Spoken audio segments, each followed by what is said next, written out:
ማለዳ የመጣ ስታነቃኝ እንደምን አደራችሁ ክቡራትና ክቡራን የምፅዓቱ አዋጅ ነጋሪ አገልግሎት አድማጮቻችን፣ ሰላም ለእናንተ ይሁን። የማለዳ ቁርሳችንን አሁን ጀምረናል።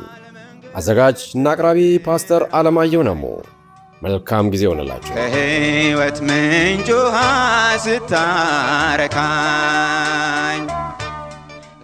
ሰላም ጤና ይስጥልን። እንደምን አደራችሁ። ይህ በምፅዓቱ አዋጅ ነጋሪ አገልግሎት እየተዘጋጀ የሚቀርብ የማለዳ ቁርስ ፕሮግራማችን ነው።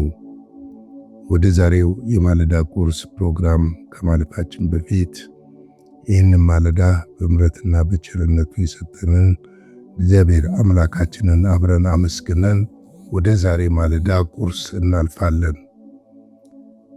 እግዚአብሔር ሆይ ስለዚህ ማለዳ፣ ስለ ምሕረትህ፣ ስለ ቸርነትህና ስለ በጎነትህ ሁሉ እናመሰግንሃለን። ክብር ምስጋና ከዘላለም እስከ ዘላለም ለታላቁ ስም ይሁን። በዚህ ማለዳ ደግሞ መልካምነትህን፣ ምሕረትህንና ቸርነትህን ልትገልጥልን ይህም ማለዳ ስለሰጠህን ስለ ሁሉ ነገር እናመሰግንሃለን። እነሆ ደግሞ ቃልህን ትባርክልን ዘንድ ታስተምረን ዘንድ በቃልህ መስታወት ራሳችንን ማየት እንድንችል ዘመናችንንም በቃልህ ትባርክልን ዘንድ በኢየሱስ ስም እንጠይቃለን። ሁሉ ለስምህ ክብር ይሁን። ስለ ሁሉ ነገር ተመስገን። ይህን ቀን ባርክልን በኢየሱስ ጌታ ድንቅ ስም አሜን። እንግዲህ የተመለከትን ያለነው ሁለተኛ ተሰሎንቄ ምዕራፍ 1 ነው። በትናንትናው ቁጥር 6ና 7ን ተመልክተን ነበረ። ጌታ ኢየሱስ ከስልጣኑ መላእክት ጋር ከሰማይ በእሳት ነበልባል ሲገለጥ መከራ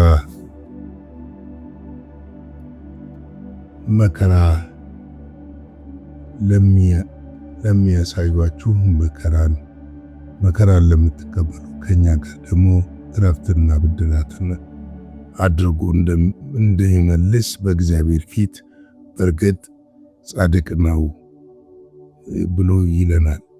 ይህን ክፍል ነበር የተመለከትነው። ይህን ክፍል ነበር ለመመልከት የሚሞከር ነው።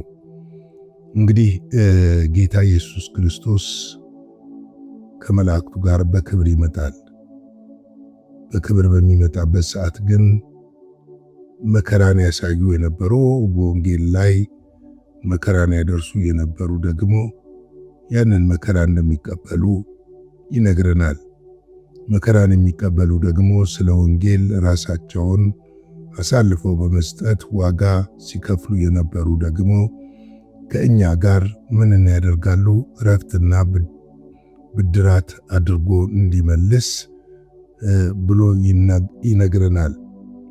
እረፍት የተጠራነው ለዘላለም እረፍት ነው። ጌታ ኢየሱስ በማቴዎስ ወንጌል ላይ ሲናገር እናንተ ደካሞች ሸክም የከበደባችሁ ወደ እኔ ኑ እረፉ ብሎ ነው የነገረን። አሳርፋችኋለሁ ብሎ ነው የነገረን። የተጠራነው ለእረፍት ነው፣ ለመከራ ግን አይደለም። ይህ ማለት ምን ማለት ነው? በምድር ወንጌልን ስንሰራ ስለ ወንጌል አንሰደድም፣ መከራ አንቀበልም ማለት አይደለም። ፍጻሜያችን ግን በዘላለም ደስታና በእረፍት የታጀበ እንደሆነ ለማመልከት ነው። በምድር ላይ ደግሞ በወንጌል ላይ ስደትን፣ በክርስቶስ ላይ ደግሞ በእኛም ላይ መከራ ሲጭኑ የነበሩት ደግሞ ብድራታቸውን በተራቸው ደግሞ ይቀበላሉ። የነሱ ብድራታቸው ምን እንደሆነ በግልጽ ይነግረናል። እንግዲህ ወንጌል ዋጋ ያስከፍላል፣ ዋጋ ግን አለው። ፍጻሜው ሽልማት አለው። ፍጻሜው እረፍት እንዳለው በእግዚአብሔር ቃል ማየት እንችላለን። ቁጥር 8 ላይ እግዚአብሔርን የሚያውቁትን ለጌታችንም ለኢየሱስ ክርስቶስ ወንጌል የማይታዘዙትን ይበቀላል ይላል። እግዚአብሔርን የማያውቁትን ለጌታችንም ለኢየሱስ ክርስቶስ ወንጌል የማይታዘዙትን ይበቀላል ይላል። እንግዲህ በክርስቶስ ኢየሱስ ባለማመንና በዘላለም ፍርድ ውስጥ ሰው እንደሚወድቅ መጽሐፍ ቅዱስ ብዙ ቦታ ይናገራል። ይህ የዘላለም ፍርድ እግዚአብሔር ስለሚፈርድባቸው ሳይሆን እግዚአብሔርን ባለማወቃቸውና ለጌታችን ለኢየሱስ ክርስቶስ ወንጌል ባለመታዘዛቸው የሚመጣባቸው እንጂ በምድር ላይ ሳለን ለሰው ልጅ በሙሉ ዋጋ እንደተከፈለና ያ የተከፈለው ዋጋ ለሁሉም ሳያዳላ እግዚአብሔር እድል እንደሰጠን ማወቅ ያስፈልገናል። እድሉ ያለው አሁን ምድር ላይ ሳለን ነው። አሁን ምድር ላይ ሳለን የተከፈለልንን ዋጋ አምነን በመቀበል የዘላለም ሕይወትን መምረጥ እንችላለን። ባለማመንና ባለመቀበል ደግሞ የዘላለም ሕይወትን ማጣት እንችላለን። ሁለት ነገር ነው። አንድ የዘላለም ሕይወትን መቀበል፣ ሁለት የዘላለም መከራን መቀበል ነው። ምርጫው በእኛ እጅ እንጂ በእግዚአብሔር እጅ አይደለም። እግዚአብሔርማ ልጁን ኢየሱስ ክርስቶስን መካከለኛና አስታራቂ አድርጎ ሰጥቶናል። የተሰጠን ይህ የልጁ የኢየሱስ ክርስቶስ የከፈለው ቤዛነት የሰው ልጆችን ሁሉ ለማዳን ነው። መጽሐፍ ቅዱስ ሲናገር በዮሐንስ ወንጌል ምዕራፍ 3:14 ላይ ምዕራፍ 3 ቁጥር 16 ላይ ምን ይላል? ዓለምን ሁሉ ወዶ ሊያድን የሰው ልጆችን ሊያድን መጣ ነው የሚለው። ለዓለም ሁሉ ነው ቤዛ የሆነው። ለአንድ ሰው ለሁለት ሰው አይደለም፣ ለተወሰነ ካታጎሪ አይደለም፣ ለተወሰነ የሃይማኖት ግሩፕም አይደለም። ነገር ግን ዓለምን በሙሉ ነው የሚለው። ዓለምን በሙሉ የወደደበት ምክንያት ምንድነው? ዓለም እንዳይጠፋ መዳን ስላለበት በእርሱ የሚያምኑ ሁሉ ደግሞ የዘላለም ሕይወት ያገኙ ዘንድ ራሱን ቤዛ አድርጎ ሰጥቶናል። አሁን ምክንያት የለም። የምርጫ ጉዳይ ነው። ሰዎች ክርስቶስን ይመርጣሉ ወይም ዓለምን ይመርጣሉ። ወይም ደግሞ በክርስቶስ ኢየሱስ በማመን የዘላለም ሕይወት ያገኛሉ። ባለማመን ደግሞ የዘላለም ፍርድ ከፊት ለፊታቸው ይጠብቃቸዋል። ለዚህ ነው የኢየሱስ ክርስቶስ ምስክርነት ወይም ወንጌል በምድር ዙሪያ ሁሉ እንዲሰበክ የተፈለገበት ምክንያትም ይሄ ነው። ሰዎች የሚፈረድባቸው በክርስቶስ ኢየሱስ ወንጌል ባለመታዘዛቸው ነው፣ ወይም ደግሞ ለመታዘዝ ፈቃደኛ ባለመሆናቸው ነው። መታዘዝ ስንል ምንድነው? የተሰራውን ነገር አምኖ ተቀብሎ ለዛ ለተሰራው ነገር ራሳችን ምላሽ መስጠት አለመቻላችን ፍርድን ያመጣል ማለት ነው። ምላሽ እንድንሰጥ ነው ኢየሱስ ክርስቶስ ቤዛ የሆነው። በእኛና በእግዚአብሔር መካከል አስታራቂ ሆኖ የገባውና የእኛን ዕዳ እኛ መክፈል የሚገባውን የተፈረደብንን ሞት የዘላለም ሞት እንዳንሞት እሱ ሞትን ከፍሎ ሞቶልን ዕዳችንን ከፍሎ ለዘላለም አድኖናል። በዛ በዘላለም መዳን ውስጥ ያገኘነውን ታላቅ ድነት ባለመቀበልና ባለመታዘዝ የሚመጣ ፍርድ እንደሆነ ልንመለከት ያስፈልጋል። በዚህ ስፍራ የማይታዘዙትን ይበቀላል ሲል ባለመታዘዛቸው ምክንያት በመጨረሻው ሰዓት ክርስቶስ ኢየሱስ ንጥቀት ከሆነ በኋላ ብዙዎች በጨለማ ውስጥ እንደሚወድቁና ለአውሬው ሲሳይ እንደሚሆኑ መጽሐፍ ቅዱስ በደንብ ያስተምረናል። ክርስቶስ ኢየሱስም ሲመጣ የሚመጣው ለ1000 ዓመት መንግሥት ጊዜ አንዳንዶች ወደ እሳት የሚጣሉ ይሆናሉ።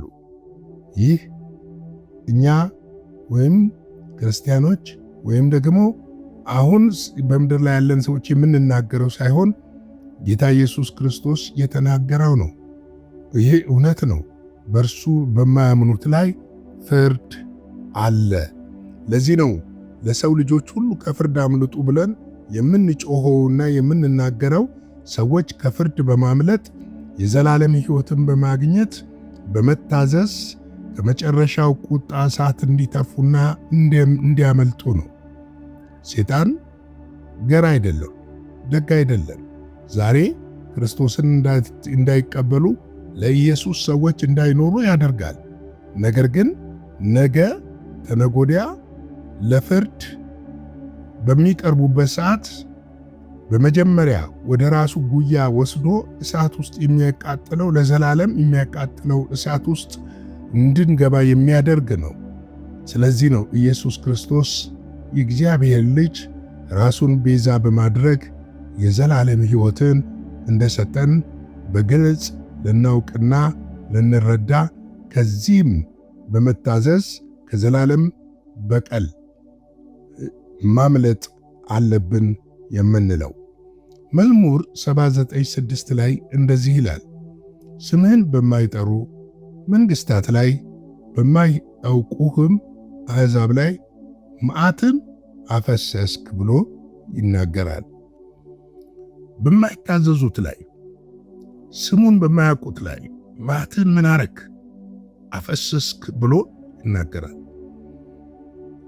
ለዚህ ነው የመጨረሻው ሰዓት ጥርስ ማፏጨትና ዋይታ ለቅሶና ጩኸት እንዳይሆን የሰው ልጅ አሁን ቀን ሳለ ሳይጨልም መዝጊያው ሳይዘጋ በሩ እንደተከፈተ ያለ ወደ እግዚአብሔር ወደ አምላኩ ወደ ጌታው ወደ አዳኙ ወደ ንጉሡ ፊቱን መመለስ አለበት ብለን የምንናገረው ነገ ከተዘጋ በኋላ እድል ስለማይኖር ኢሳይያስ 66:15 ላይ እነሆ እግዚአብሔር መዓቱን በቁጣ ዘለፋውንም በእሳት ነበልባል ይመልስ ዘንድ ከእሳት ጋር የሚጣሉ ሰረገሎች እንደ አውሎ ንፋስ ይሆናሉ ይላል።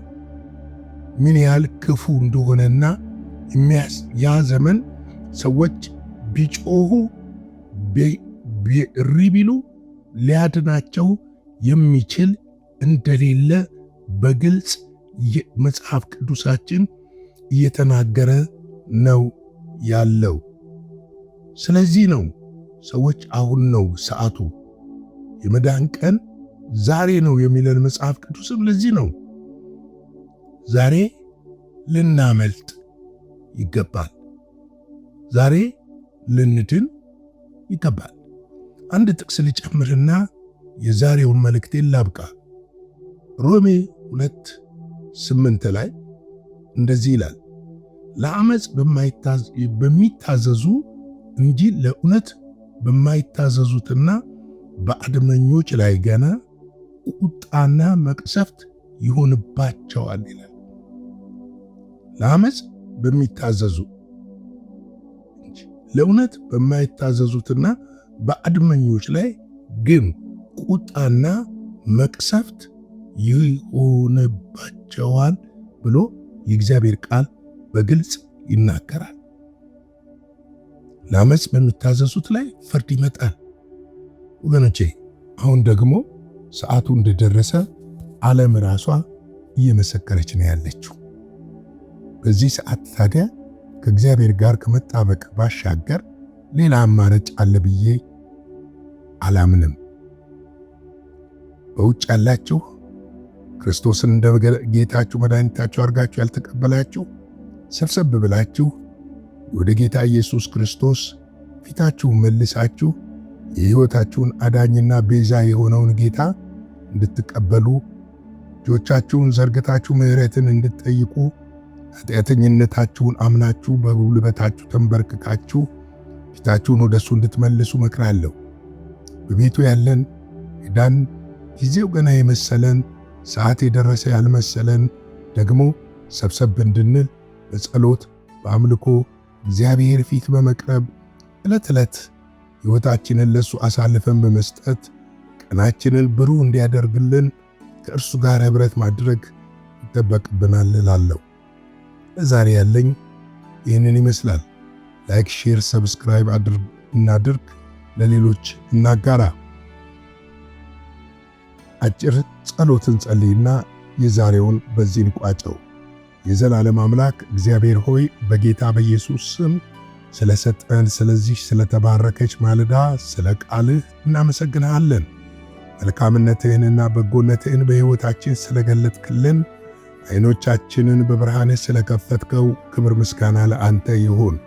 እነሆ ደግሞ በጨለማ ያሉትን ወደ ብርሃን ለማምጣት ጸጋ፣ አቅም፣ ጉልበት እንድትሰጠን እግዚአብሔር ሆይ በፊትህ እንድንተጋ ትጋትን መንፈስ እንድትጨምርልን በኢየሱስ ስም ለምንሃለን።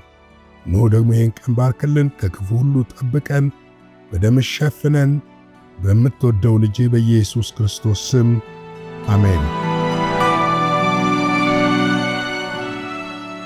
በነበረን የመልእክት ክፍለ ጊዜ እንደተባረካችሁ ተስፋ እናደርጋለን።